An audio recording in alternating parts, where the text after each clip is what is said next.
welcome to Beauties and Beasties, the independent pest podcast from the UK.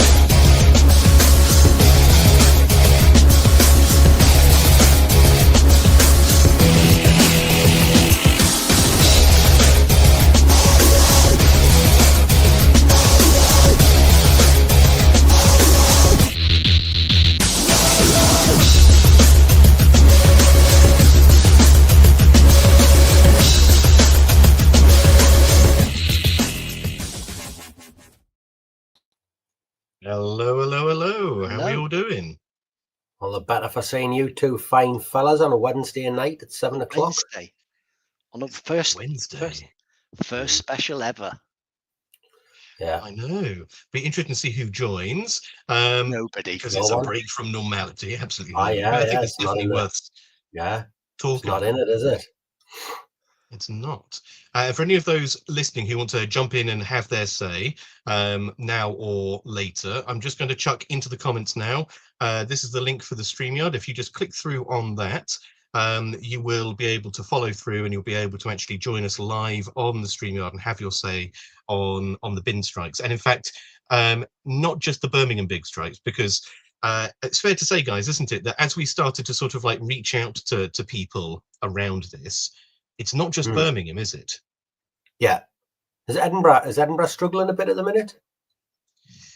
Edinburgh, there's a storm brewing on the horizon in places like Brighton, where they're lowering the number of bin connections. There's no strikes, but they're lowering the number of connections. And of course, a similar thing happened or has been happening in New York, around the waste on the side streets. But I mean,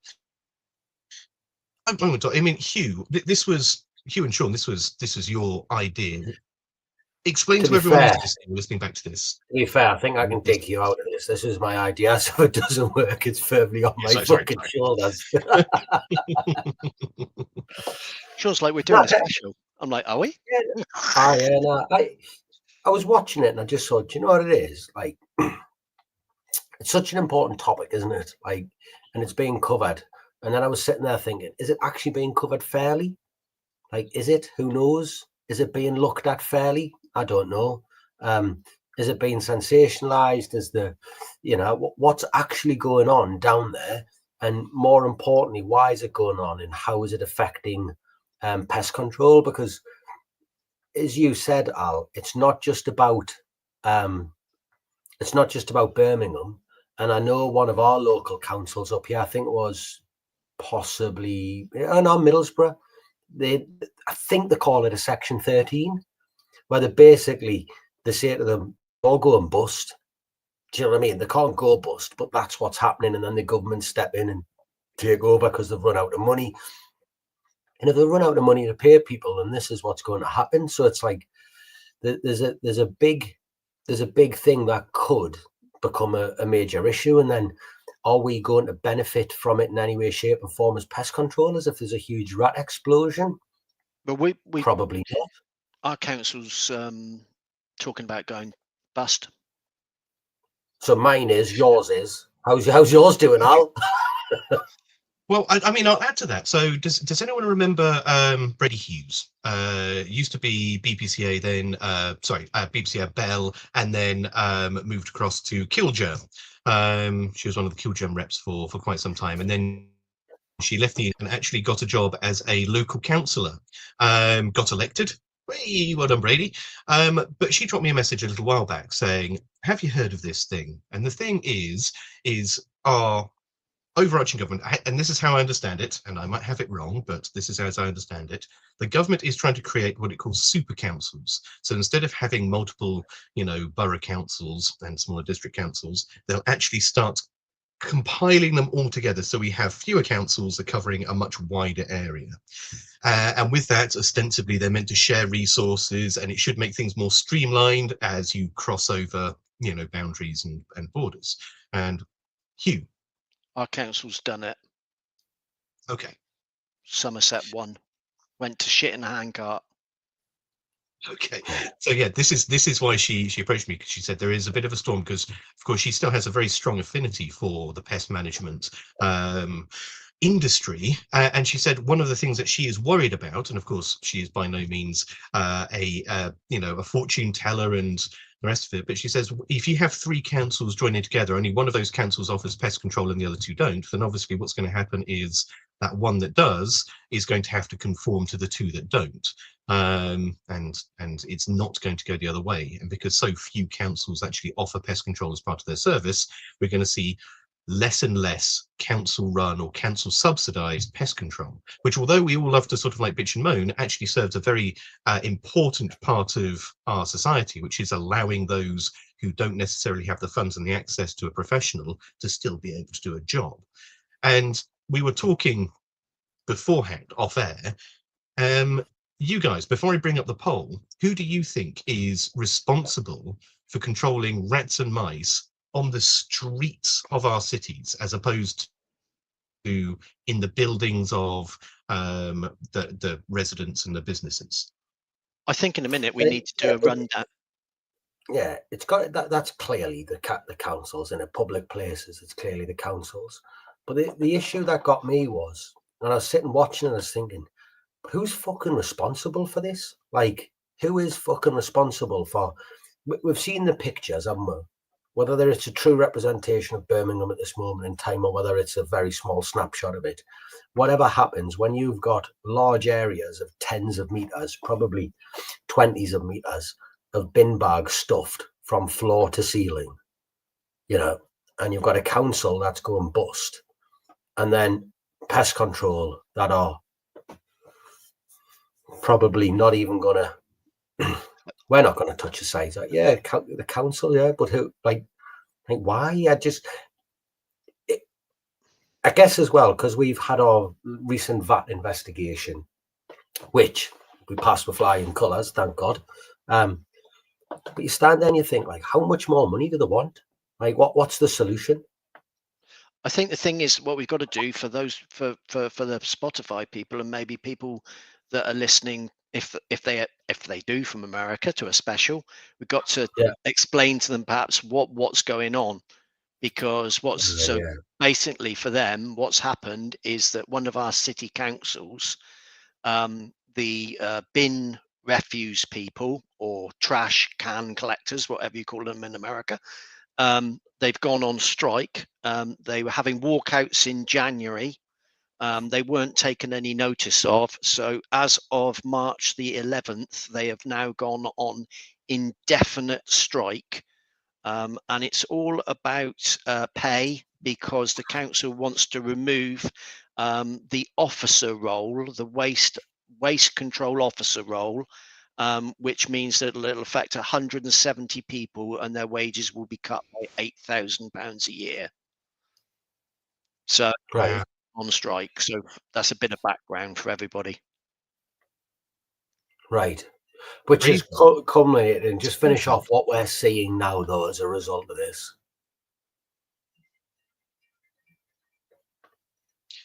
Hugh. You there, Hugh? Yep. Just explain them as well, what we're seeing now as a result of these strikes. So from what it's showing is that although there are local waste areas where you can take your rubbish, and there are mobile rubbish collections for people, rather than actually use those, people are just dumping their waste on the sides of the road, down back alleys. And it appears also that lots of fly tippers, people that are taking to opportunity to just dump further waste on top of the waste that's already there. Yeah.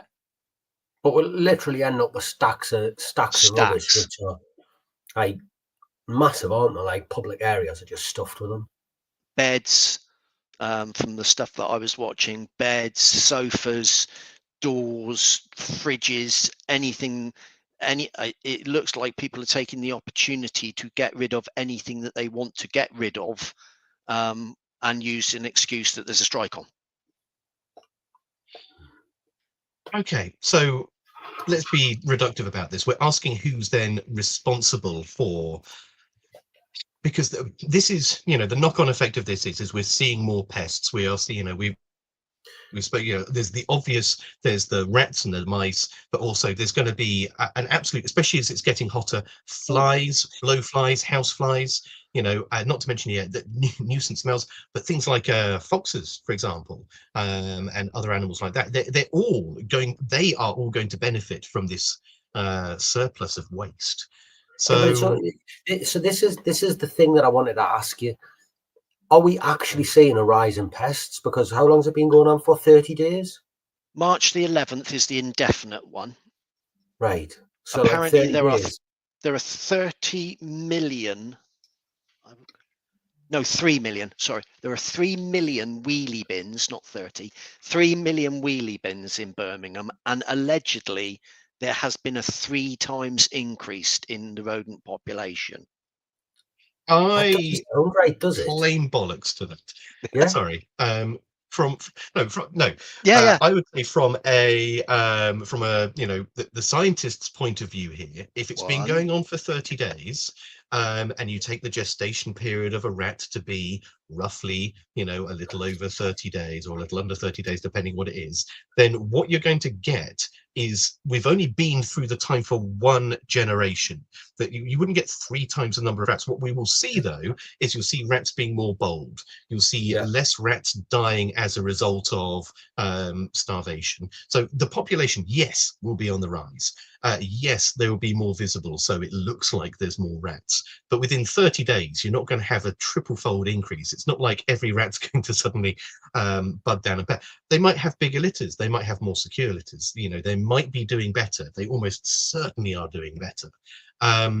But this is only something that will get worse. It's not like we've hit that ramp and it's going to plateau out.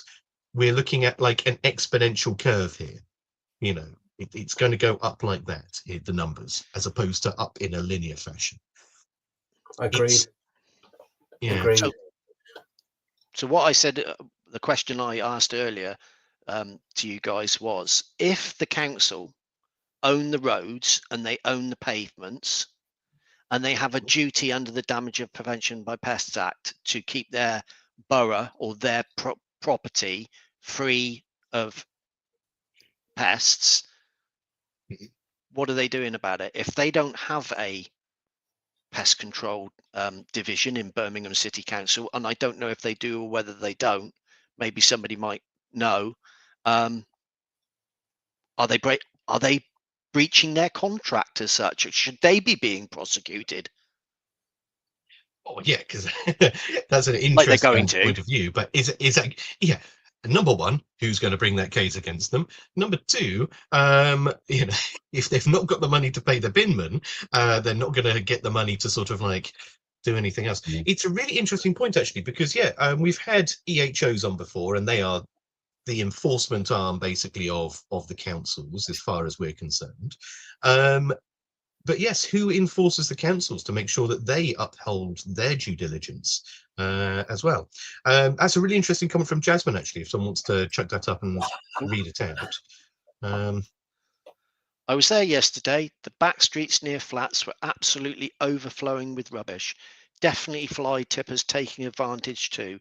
The problem is I don't know if the mobile offerings are suited towards low-income flat residents with no transport. Or is it just they can't be bothered? Yeah. Can't be bothered. Not my street. Who cares? I think the other problem as well is, I seen one where they do have some bin trucks out for certain, and these bin trucks were to go in and to clear an area, and they're specifically told like not to throw it in the back, and they just come along, they're like, don't care, and we're just chucking it at the bin truck, as it went past. Don't care, it's not my house, fuck off. Love that. So somebody was like putting a Vauxhall Vectra bumper into it. Oh yeah. Wow, it's like that's not rubbish. Yeah. But then the next question is, when this is finished, what happens then? Because at some point, I seen Angela Rayner blaming the unions. No brainer, Angela Rayner. No brainer. Yeah, I think it was Lee, the former MP, that came up with that one. No brainer, Angela Rayner. But I seen her blaming everybody but the government.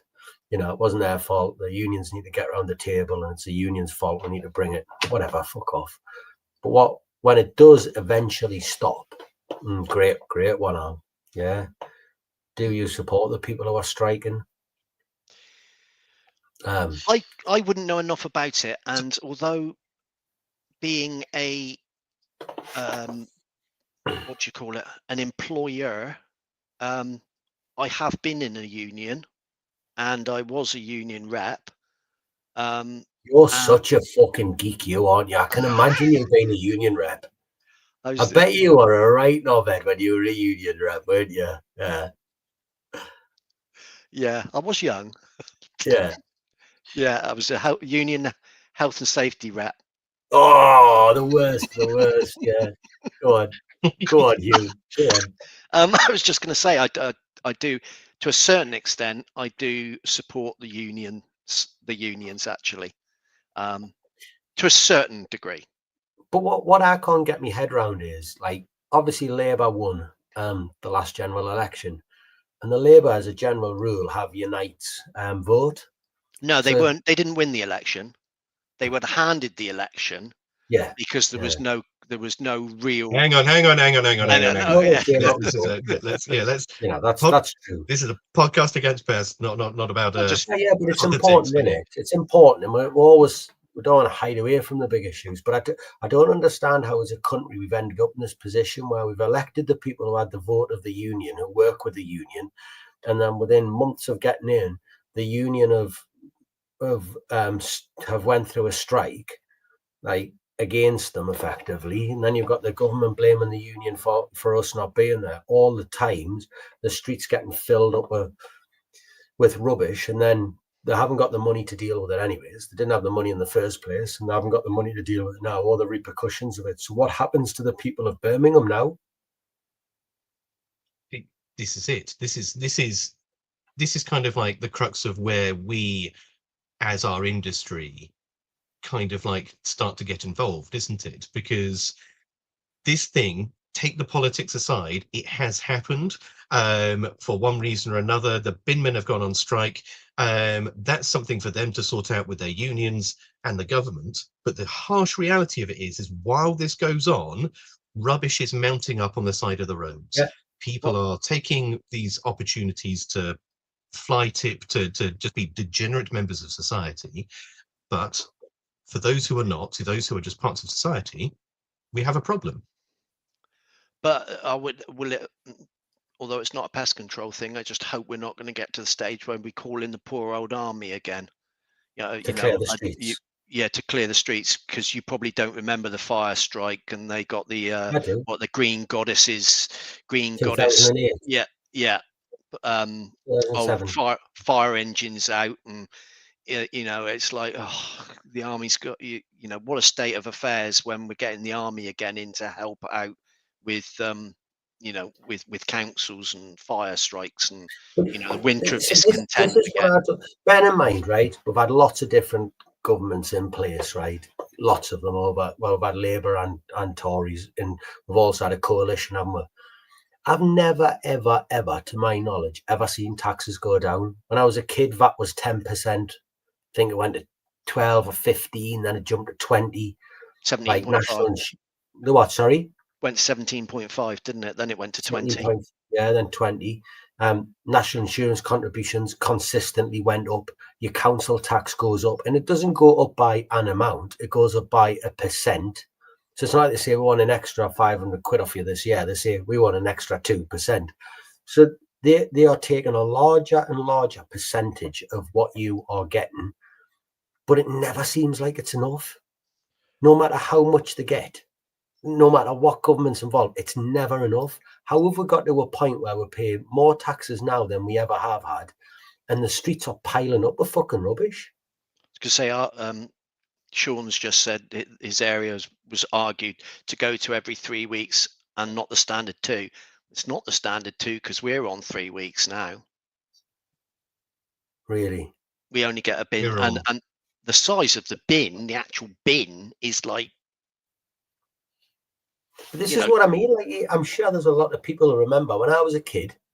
When I was a kid, You had a metal bin in your bin cupboard.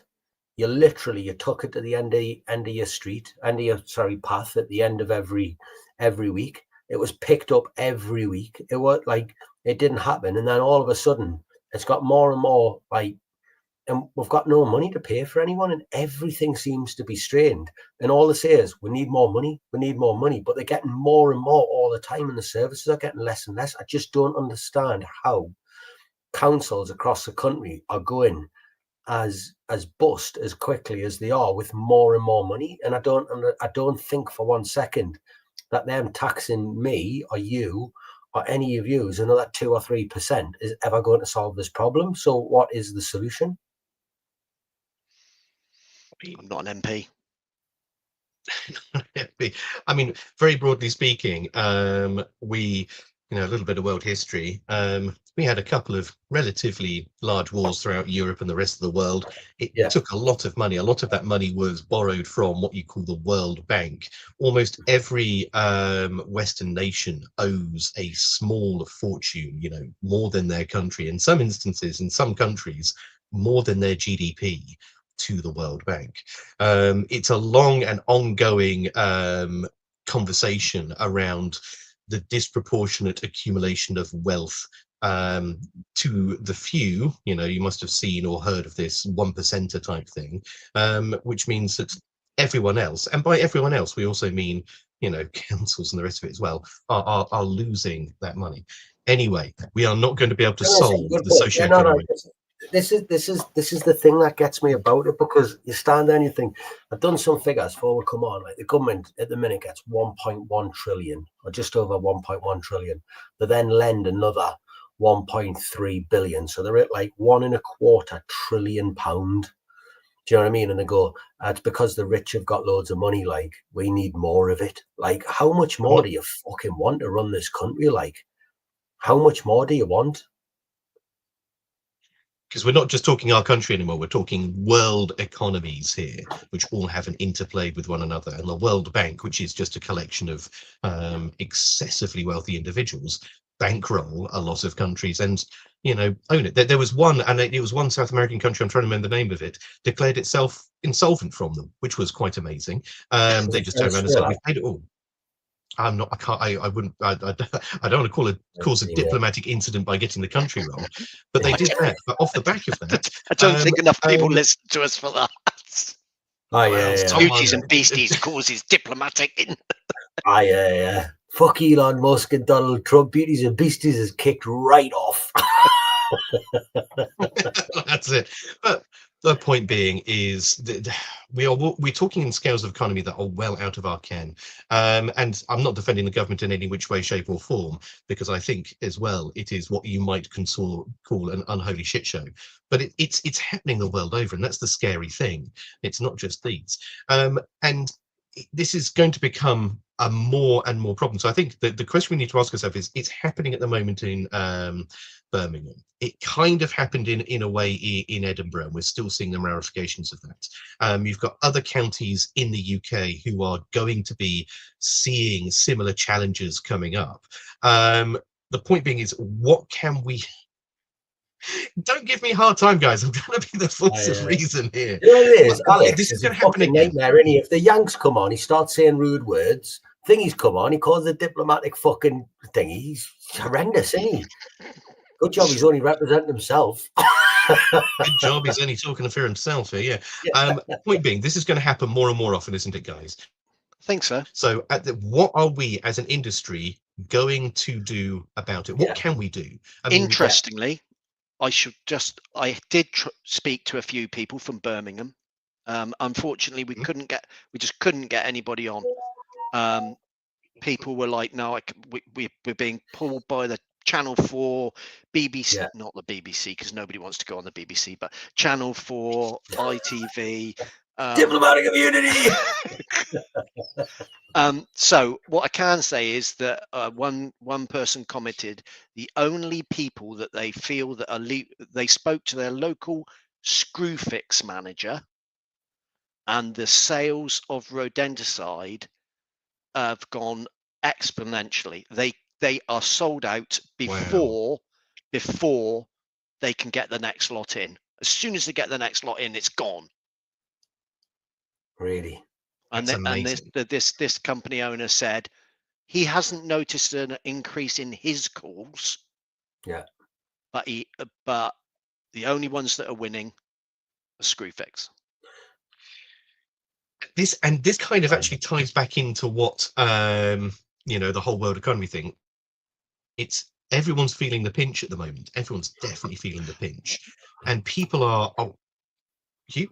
What he did say was that it wouldn't matter how cheap the professional pest control was, they still wouldn't use them because it would still be too much. As well, Hugh. So I spoke to a couple of people and they said that they didn't mention Screwfix, but they echoed exactly the same. They said the areas that are being hit. Pest Perspectives podcast says it's not all of Birmingham though. This is what I got told, that there's certain areas, it's usually the very rundown, poor areas that are getting hit with it, and they are not going to employ a professional pest control. That isn't going to happen, other than a very few. So that leaves us with a question: who's going to make the money out of this? Screwfix. That's it. They're the one that has the margins on it. And yes, Jasmine, you're right. Yeah. The sales are to domestic residents. These are what we call home and garden, or to the general public.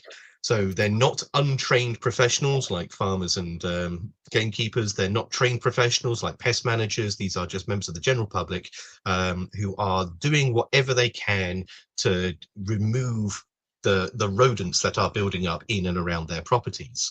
And it's interesting that you say it doesn't matter how cheap, they still wouldn't use a professional, because even at our cheapest, they'd never be able to afford it. But what do you reckon the tipping point will be that the professionals have to step in? Will we get brought in by the council, or will people's problems get so bad that... I think, unfortunately, and this... No, I better not say that. Don't know. Say it. It just insisted on my blood pressure tonight. Only live once. Go on. I was just going to say, when you've got people going around chucking phosphine around for bed bug clearances, then people are going to throw around whatever that they can get their hands on, without any will or care. Yeah, unfortunately. Yeah. Yep. And this is the sad truth. Mel points out, and I mean, this is. Is that Mel? Is that Ryan? It's Mel. Who's that? That's Mel. Oh, well done, Mel. You're taking more of an interest than your husband, who's a pest controller, is. Don't tell him I said that out loud. But there is going to be a point, and I hope it doesn't occur, but with the irresponsible use of rodenticides and the irresponsible use of any pesticides by untrained members of the public, we are going to see an uptick in the misuse and abuse of these products, and it will have an impact on our wildlife, both our domestic companion animals and the actual wildlife, which is a bit scarce in cities, but as this affects more areas, it's going to affect more wildlife. Something that we have as an industry challenged so hard. Stewardship, responsible use, picking the right tool for the right time, is all going to be undermined. And how do we change that mindset? Because tell you what will be very, very interesting, incredibly interesting. If as a result of this, they've had that much amateur use poison bought, if they then test some barn owls, kites and buzzards and see if the levels have gone up. Because if those levels stop the same as they were beforehand, it clearly points the finger at the agricultural sector. If those levels go up astronomically, then it clearly points the finger at the domestic sector, doesn't it? Because this is such a big problem in such a big area. But the only thing is, I've never been north of Bristol, so I don't know what Birmingham is like. But how many barn owls are flying around Birmingham? This is what I'm saying to you. Yeah, I've said it all along. It's not the amateur market which is causing the uptake of rodenticide within birds of prey. It's not the domestic market, it's the agricultural market. So when you hear pest controllers complain and saying we need to stop domestic sales, maybe if you looked at other things, seagulls, you might get a rise in seagulls, possibly. Foxes for definite, yeah. Urban fox, seagulls, What else are you going to get in there that's scavenging on them? Cats, you're not going to be able to test them, but if you had any sort of feral cats living around the city, they're going to be fucking chocker with the stuff, aren't they? Who know? I don't know, but To be fair, there are a couple of species of birds of prey that will inhabit suburban areas. So kites, Oh, yeah, especially, there are a yeah. lot of kites. Maybe not so far north now yet as Birmingham, but certainly in Wickham and I a know, bit Alex, further. I've got them where I am, man. Now, kites. Okay, all bets are off then. Kites are Yeah. everywhere again. Great, Oh, yeah, happy they're news. fucking, Well done for the re-establishment of the kite. Yeah. But But there are. going back to that, whose responsibility is it? It has to be down to the council, but who would Yeah. be the ones prosecuting the council? They're never going to have their own environmental health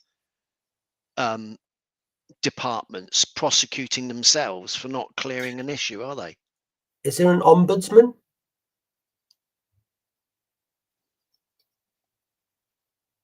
What, environmental There must health be. ombudsman? I don't know. There must be some ombudsman that looks over them. That who looks after councils? Who looks over them? There must be someone. There Yeah, can't but be three of. it's going to be a political. Yeah. Well, won't it be the CIH because it's a chartered institute? Won't they step in to review it?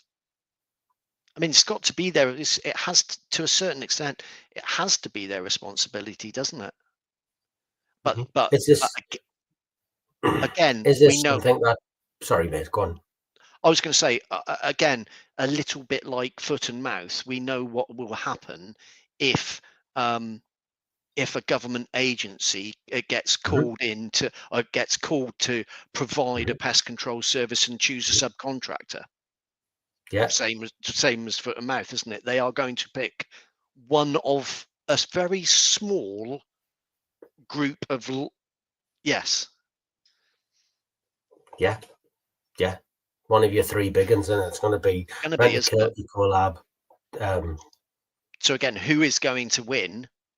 It is unlikely that it is going to be the small independent pest controllers, I would suggest.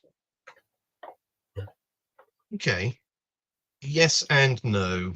Yes, Mowgli. So that if it's coming down to a case by case residential, getting people from small shops, residential, they're going to need someone who is a small micro business. They're more reactive, they can come out faster and the rest of it. If it's clearing the streets, then yeah, it's likely going to be a large national because they're the only ones with the manpower to be able to facilitate on a wide enough area of effect that will work.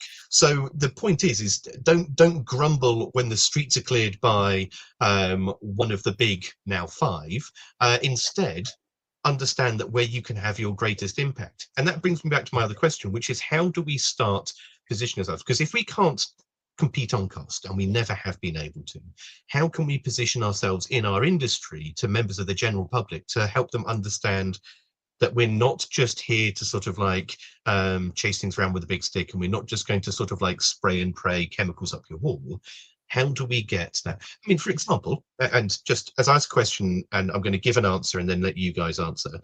If we were to be more open and say, right, if you were to go up to an entire row of terrace houses and say, look, it's as difficult for me to do one house as it is to do all four houses at the same time. Therefore, I could do all four houses and count them as one property. You all chip in, it's a quarter of the price. I use the same amount of materials really, and I spend the same amount of time.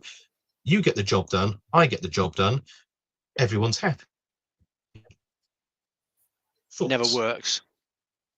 Yeah, no, it's not going to happen, is it? Never works because one, you do that. We've done it before actually, and for a terrace, and we'd be like, we'll give you, and then you've got one guy, no, I can't make it on Friday, and then the other one goes, oh yeah, no, I can't make it on Wednesday, and instead of 3 treatments, it's like 15. 7 visits.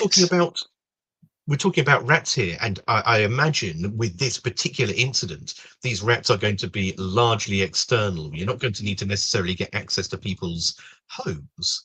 But I would think but I would think from what I've been told that the type of people that aren't going to pay for us anyway are just going to be not our problem. They're running around in they're running around in the street. That's not our problem. Yeah.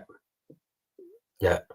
That's exactly what I've been told. That the communities where the waste is building up are communities where there is a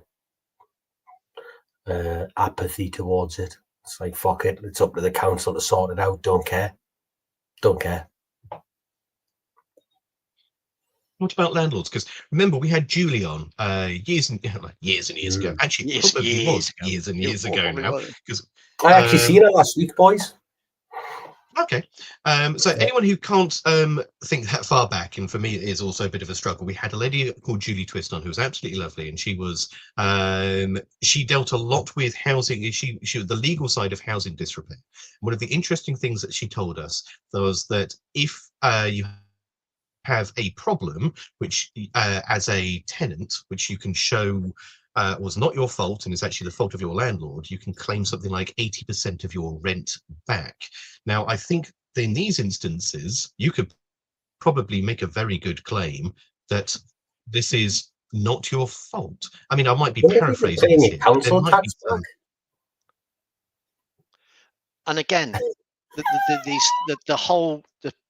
problem is if that the people that probably, I'm not saying it is, but the places that this is taking place, I don't think are going to be fine and country lettings somehow that are going to take responsibility for. So, like, let's be honest. I know we're butting around the bush. It's the areas with loads of immigrants in, isn't it? That's what's getting hit. There's no getting around it. And it's not out of order to say it. It's quite clearly those are the areas that are getting walloped by it. And if I'm honest with you, I feel sorry for them in a lot of respects, because they've stopped getting the bins picked up. And I also feel like there's an apathy from what we see, and this is the problem in it. This is why it would have been nice to have a local pest controller on, because that apathy seems to be more than a small minority of that community who are throwing bin bags on the street and aren't making the best. It's like that shrug your shoulders, don't care. But then it comes back that old thing, doesn't it? How do they get out of this? How long does it have to go on for before rat pop? And this is a question for you, Al. How long is this going to have to go on for before these rat populations do explode? Because we know they're going to. They've got to. Right. Like, how long are we looking at realistically? So a wonderful little bit of maths here, and it's totally hypothetical, but it just highlights what we are doing, right? So if you were to take two mice, okay, and you will let them to sort of like a male and a female, you kind of need to start there. And then you let them have a litter of babies, and they have 6 babies, and you assume that 3 of those are male and 3 of those are female. So you then have 8 mice on your second generation. And then you allow all of those to interbreed because they don't have the same social preconceptions that we do. It means that each one of those pairs then also can have another 6 babies. So you start with a few, and then you get a few more, and then the numbers suddenly jump up. It is literally this exponential curve. And this bit of maths goes, if you have 1 litter a month, every month for a year, which is phenomenal going for a mouse, but let's just say this happens, all best case scenarios. If you start with 2 mice in January, how many mice do you think you would end up with by December? Put everybody in the comments. Put your guesses in the comments. Come on. What was that? I missed that, every word of that, Hugh. You went. Everybody put their guess in the comments. Okay. What can I do? Fucking know. I'll tell you what. Let's all see. So when you guess, I'll give you another metric to sort of like try and measure your guess. 10,000. So guess the number in the comments. But 10, if you were to take those mice and you assume that there was a mouse was 10 centimeters from the tip of its nose to the tip of its tail, and you were to make each one of those mice stand nose to tail, nose to tail, nose to tail, that line of mice would reach in 1 year from London to Rio de Janeiro in Brazil. Okay. So that's how many mice we're talking here. If you were to then continue that for another 6 months or so, that line of mice would reach most of the way to the moon. If you were to continue for 2.5 years, it would go all the way to the sun. So with that, 2,000, George, is a good guess. 6,000 is a good guess. This is where it gets nuts. 8 million mice.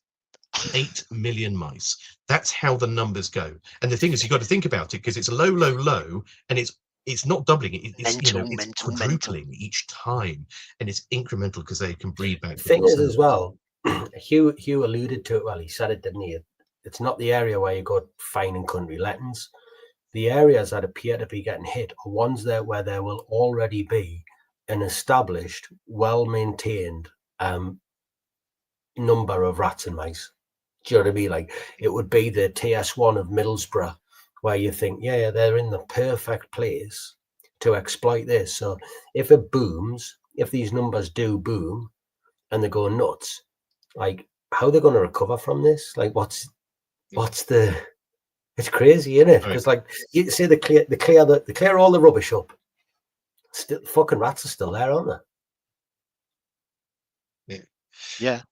Absolutely, yeah. Where they're going to go, and that's actually a next big question. So I've just noticed someone in the comments saying Switzerland have banned the use of anticoagulants to the public. That is true, but not true. In two instances, they have stopped the use of the general public using AVKs for the control of mice indoors. They can still use AVKs for the control of other animals elsewhere, and it's not all rodenticides as well. It's just AVKs, just anticoagulants. That is a story for another podcast. But that's going to be there. But back to your question, which was? What's going to happen to I the was rats? just going to say that there's a couple of things that have popped up there, and I just wanted to make a point on that. We talk about having alternative methods in it. Imagine if we'd ended up with anticoagulants being banned for in and around buildings. It's only in buildings now. Imagine the shit show that you would be in when this did get cleared up. But the question I did ask Al was, I said, once the waste is removed, which is going to happen at some point in however many weeks, like, what happens then with the thing? Because you've got a massively large, because they are breeding now, there's no getting around it. Like, you've got a massively large population in that area. Like, how long is it going to take for that community to get back to I'll them? answer your question with one of your stories that you told me before. Like, go on. Okay, you're going to say that food disappears overnight, right? It disappears overnight. How long is it going to take all of those rats, which were dependent on that food, to go and cause problems elsewhere? Sean, tell me, not even that. You told us before on the podcast, in fact, twice, that when you were a gamekeeper, you could tell when they're taking the feeders in from the crop cover to the day. Because what did they do? Oh, they just fucked off. They just fuck off. On the as soon as that bait's not there, when you've got feeders out for them, like, literally, it'll be jumping that night. If the feeders go and you go a day, 2 days later with the dogs, like, the burrows will be empty. They'll just fuck off. I think the problem is with this, that there isn't really anywhere for them to go, if that makes sense, because it's such a big area. Like, where are they going to go? What's going to happen afterwards? Or are we going to start picking it up as the start? I don't know. What's the... So this is my point. In your example, burrows were cleared, but the thing is those animals didn't magically just evaporate into blue smoke and die. They moved to the farmer's field, or they moved to the next area of crop cover, or they moved to the next farmer's field. And with that, there's, if it's inside a city, where are they going to move? They're going to move into someone's kitchen. They're going to move into the restaurants where there's food stored in the cupboards at the back. They're going to move into the Tesco's, the supermarkets, the Sainsbury's, the Asda's, the Lidl's, where all the food is. They're going to go where the food is. That's your homes. That's your businesses. So best case scenario, they piss off into the sewers. Mel asked a question. Here's a thought process. COVID hit, right? Yeah. And all of a sudden, the big guys, your Ecolabs and your Rent-A-Kills and stuff, got contracts to fog. Foot and mouth. Yeah, but hang on a second. They got contracts to fog the Amazon and all this, and every night. So their lads, from overnight, went from doing one job of looking after things to another. But a lot of the commercial premises had shut down, and when I was talking to the Rent-A-Kill techs and the Ecolab techs, they said we're just miles behind on our routine visits. We've got to catch up on them because we've just been fogging everything and we're balls to the wall. And some of them were like 3, 4, 5 visits behind by the end of it. But on this occasion, you couldn't do that, could you? If they took on the clearing the streets and doing that, then who's looking after their contracts? And their contracts are the ones that, as Al's saying, are going to start getting hit by... They call the hit squad in, wouldn't they? Is it? They would just drag them in from all over to come down and sort it. Yeah. Right.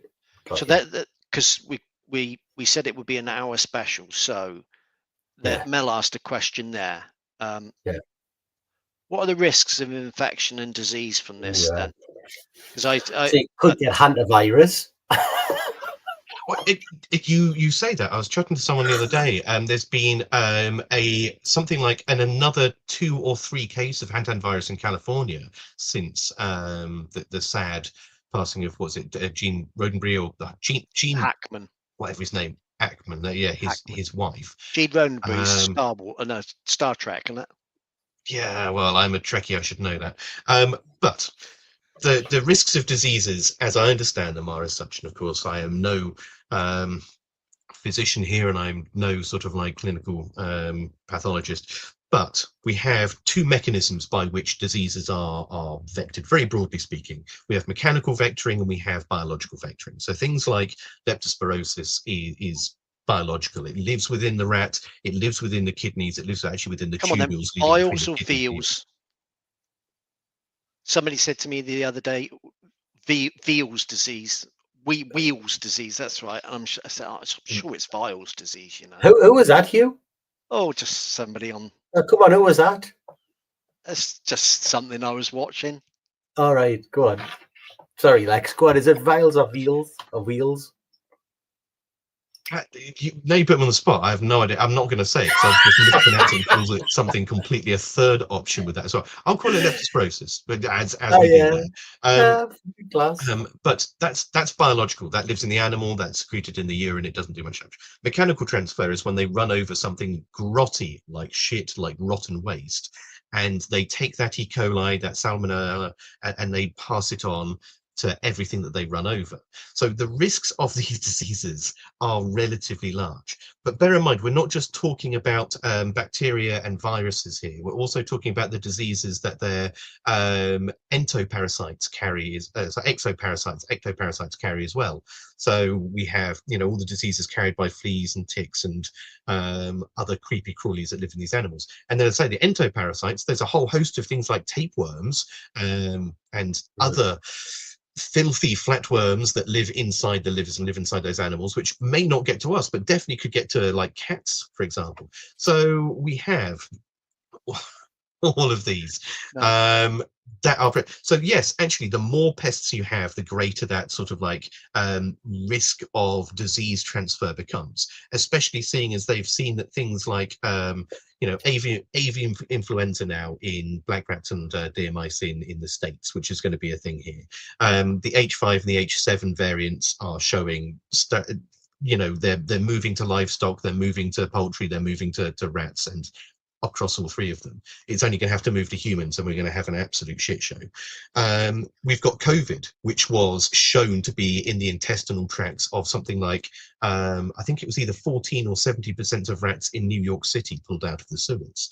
And certainly the Liverpool School of Tropical Medicine found COVID in some of the rats that we as an industry presented to them during the pandemic. So that's me on my high horse. The long story is yeah, it's a very real risk. So the thing is, it's going to be when those bags and everything are going to be eventually going to be cleared. It's going to be just like it's the farmers with their tires with little bits of water in the bottom. It's going to be the dustbin men that are going to be removing those bags that are going to be most affected or at danger from leptospirosis, isn't it? Probably. And somebody happened to mention that leptospirosis kills in 48 hours, but I think that's a little bit of a no-no. I think it's from. Was this the BBC News you were listening to? That's the one, yeah. Right, got you. Yeah. Christine Evans. No, I mean that's him. Okay. Leptospirosis, everyone reacts differently to disease at the end of the day. You can have people have a reaction that can take people down very, very quickly. I believe on average, it presents in similar fashion to influenza. And so as a result of that, it could take several days, it could take several weeks. There's certainly people that I know that have battled on and persisted with these flu-like symptoms for many weeks as a result of it. So to give a fixed figure on any disease, that would be like saying, cancer kills you in 3 weeks. Most of the people that I know have had it have had it for weeks. and weeks, and literally been hospitalized and only realized that it was Weil's disease when they were hospitalized, not before. Yeah, but they don't. This Yeah. is the other thing as well, because I know some people who have had it, and they said exactly the same thing. They were down, they were poorly, but it gets to a point where they're so poorly, they go in, and by the time they've got to that point, the damage is done. And then everyone I know who, because they were really, really bad, they went in and they got put into induced comas with it. They both survived, the two lads I know, and I know of two farmers who died with it. I don't know the circumstances of that, but the two lads I do know, although that is a study of two, which isn't the biggest study in the world, they were poorly for a long time. And they said that it was, you get so poorly that when you go in, that you might have a very short space of time from them, but you have had it for some time, or they had it for some time previously beforehand. Just thought they were down in the dumps, got the fucking bug. So chances are, for the general public, though, unless they're going rummaging through the rubbish to find something that's in there, they're not going to get Weil's disease, are they? Of course, unless it rains heavily, that bin juice gets washed into gardens, gets washed into, well, it is bin juice, isn't it? What else are we going to call it? The amber nectar that drops out the back of your wheelie bin. To be fair, it can get washed. If you're chucking your rubbish on that heap, do you know what I mean? If you're for the bloke who's climbing, trying to shove it a little bit further back, and he hasn't put his gloves on because it's his rubbish and blah blah blah, and you put your hand down somewhere. Yeah, having a fag or vaping or whatever it is, it can happen, can't it? Absolutely. Yeah, this is what I'm saying. The risks are there, and the risks. Let's say there's a 1 in 5 chance of, and this is a completely spurious number. Don't quote me on this, but for the sake of so Alex is basically saying it's a guaranteed 1 in 5 chance of what? I'm not going to play this game anymore because you're all excessively mean to me. But hypothetically speaking, it's a 1 in 5 chance that 1 in 5 rats contains leptospirosis, and if you touch that rat, you get leptospirosis, right? But the average person may only come into. Alex said so. That one person may only contact 1 rat per year. So therefore, each year you have a 1 in 5 chance. Okay. The way to get those numbers is you get more rats in a populated area where they're all drinking from the same bin juice. And so actually you have 3 in 5 rats now have a heavy loading of leptospirosis. And suddenly you're putting those rats right on your fence. So that person isn't seeing 1 rat per year. They're seeing 20 rats a month. Suddenly those numbers go from a 20% chance in a year of encountering a 1 in 365 chance of encountering a rat, and then a 20% chance of that being a problem, to suddenly it being a 6 million% chance of encountering a rat, and a 2/3 of that, or 3/5 of that, being a problem. The numbers skyrocket. The more rats you have, the closer to people, the higher the likelihood is that you'll start getting a disease transmission as a result of it, just through the sheer probability alone of the increased contact between rats and between human beings. Thank you. Mel saying Paul X having to deal with the Chuckle Brothers. Yeah. Mel, can we not get your husband on? He seems a lot more positive than you.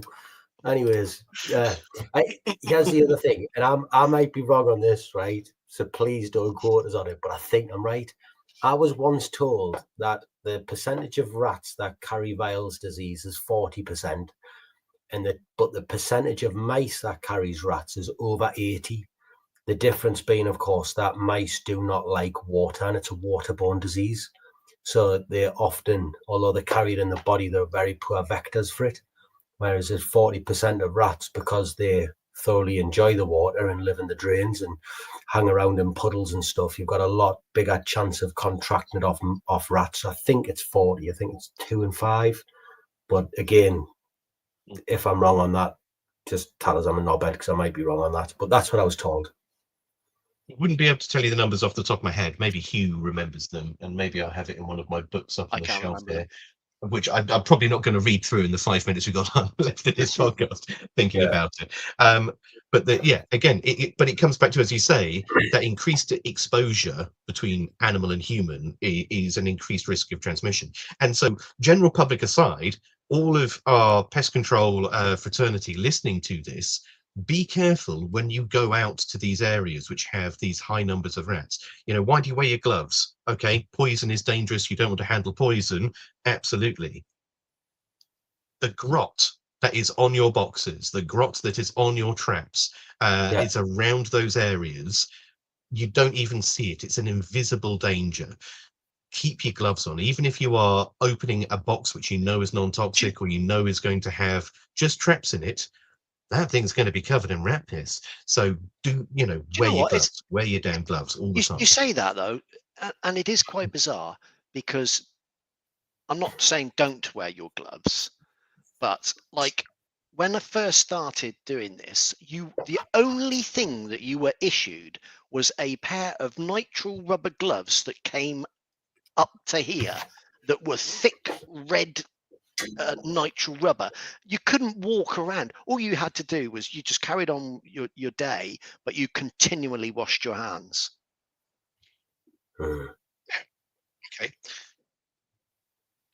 Or wear gloves. Yeah. Luckily now, guys, you can buy a box of gloves about that big, night rail. You get like 500 a box. You can just use them. It costs about 0.3 of a pence. That's absolutely fine. You can do that. And then now. chuck them away, and they get all chucked around the red streets. Buy the big red nitrile rubber ones. Come up to here. You're fully protected then. Yeah.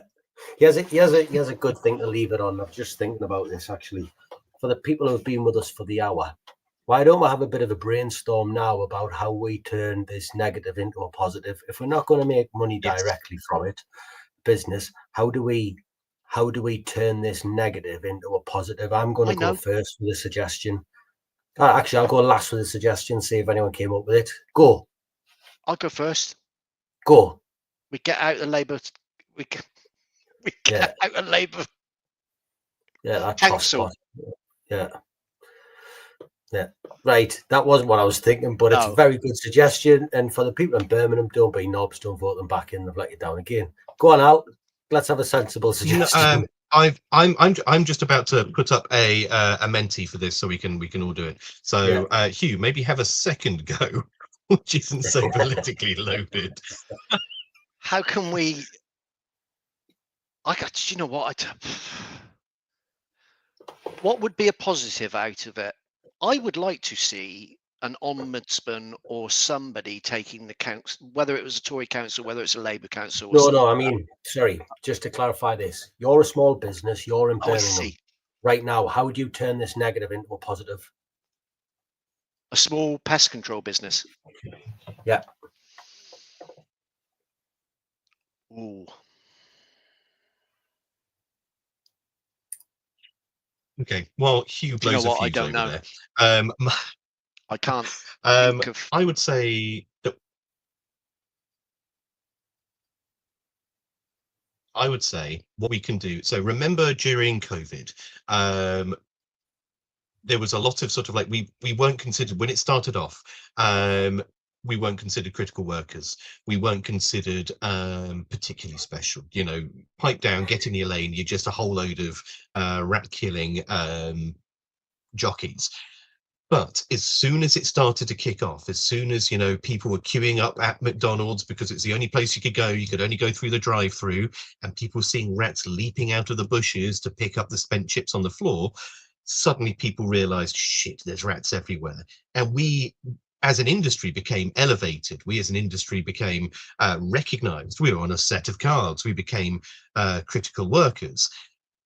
It's instances like these, it's pinch points like these crisis moments, that if our industry aligns itself properly, if we all start pulling together, with our trade associations, both together, all of our people in the industry pulling together in the right way, we can elevate ourselves, we can show our worth, we can use this as an opportunity to show that we are not just what people think we are, and in fact we can be so much more than that. So that would be my take home, is on an industry scale we can do this all together.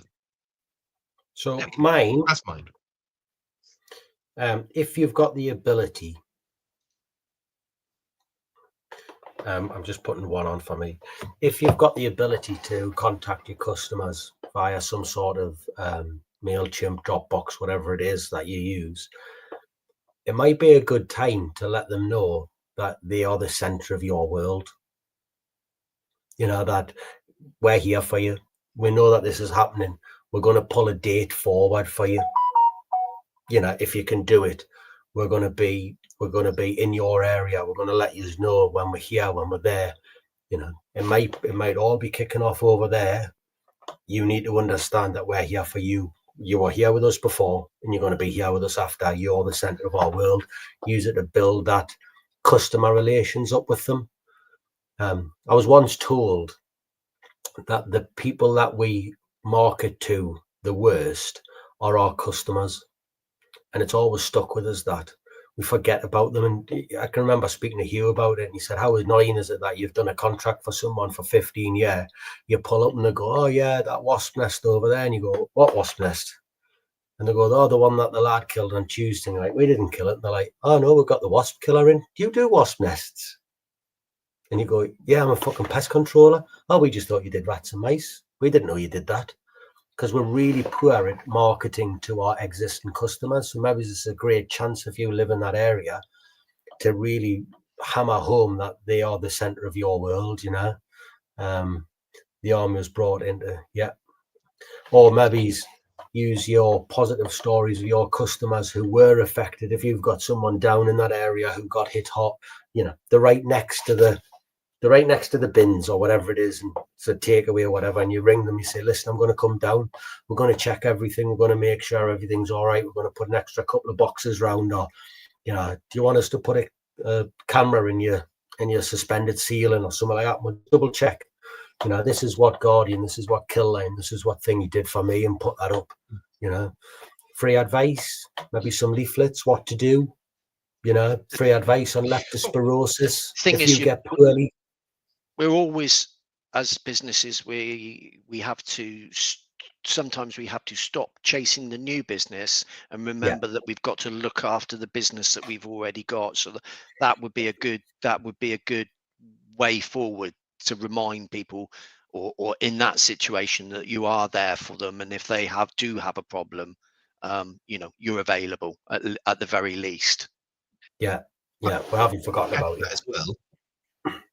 You know, you look at your existing customers, they're going to need support. They may not know what to do in this situation. That's great. But with both of you have mentioned, you know, oh, and even Terry there, what's going to happen? The large scale picture will be taken out of our hands. It will be gifted to a much larger organization, the army, the servicing companies. Sit tonight or Monday or whenever you guys are listening back to this and ask yourself, what makes you not from the army? What makes you different from the army? A lot. What makes you different from the servicing companies? What makes you unique?